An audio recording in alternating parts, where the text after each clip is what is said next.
stupidity or creativity, some redneck engineering. The old purple square is back in here, and I think I'm gonna name this project Square Body Spare Parts, or Spare Parts Square Body, whatever you want to call it, because everything I'm using is just spare parts I have lying around to breathe some life back into this and start using it again. So today I'm gonna tackle some electrical and hopefully have a dash in it.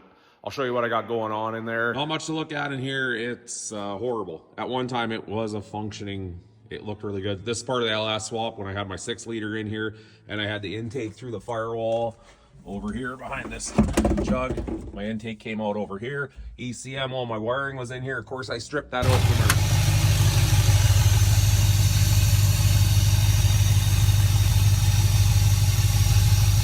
our red truck.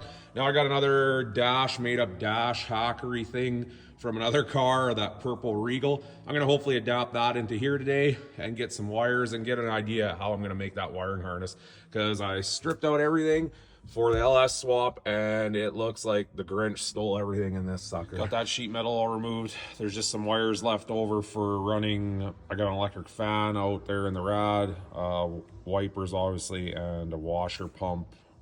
And I can't remember what else. Oh, a fuel pump when I had the 6-liter, obviously. I'm gonna run a little electric lift pump on this small block Chevy. I might save that wire. I might not. I haven't decided yet. Okay, I got this prefab mess. It's got some switches for fat, ignition, alternator, and my gauges, of course, start switch, and a whole rat's nest of wiring to add. But it should power the whole truck, and I'm hoping to reuse that. And I got this, bracketry. And I'll get the bracketry welded to the firewall. Starting to come together. I got this old frame in there, modified. Gonna weld it right to the firewall now. Stupidity or creativity, some redneck engineering. Old exhaust clamp hanger around the bottom of my column to hold onto the dash. The pipes, of course, are welded up to the firewall there and there. Now it's time for that tin to go on with the gauges. Got the tin all up in there. It's looking good. I got all the wires kind of around. I got some sorting between what was left over from before and now with this out of that Regal. I'm not really liking that old style fuse block. I might have to order one and just kind of make a whole new one. But I basically got the wires what I want, semi what I want, and then it out there to what I need out there. The starter, the alternator, electric fan. I also have a distributor control in here. That way I can kill the ignition.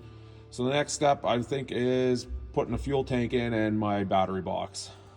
This is my old setup for my 6-liter. I modded an old DEF tank with the pump inside. So I'm gonna get rid of all this and go to a boat gas tank with a small little pump. So I'm gonna take this all out. Fuel tank's in there, that's where I want it mounted. I'm gonna have that little electric lift pump. And it's gonna go through the floor. I got a vent line. Probably not gonna put the vent line through the floor as probably get full of mud. And that's where I'm going to put my battery, run the cables out, down along the frame, and up front I always wanted to relocate my battery back here to the box, so I'm going to do that on this build. One day maybe, rad, but not right now. We're going to just leave the rad up front, but that's what it's looking like back here right now. That wraps it up for this video on my spare parts square body build. I got the dash in there, some wiring, that fuse block. I'm hopefully can use that fuse block and just add a couple relays, one for the fan, the engine coolant fan I want to relay, and for the fuel pump in the back. So I also got that battery box put in there. So next time, maybe fuel lines, maybe battery cables. I got to get my uprates on, my front end accessories. I need an alternator, which I got a few rad hoses, and I got to find a power steering pump, which I got a few squares outside, and probably going to put another box in this as this one was open to the elements. I definitely took both hoses off and didn't cover them. Great work, John. I'm going to make a playlist of me building this truck, so if you want to keep up to date on that on TikTok, you can. And thanks for watching.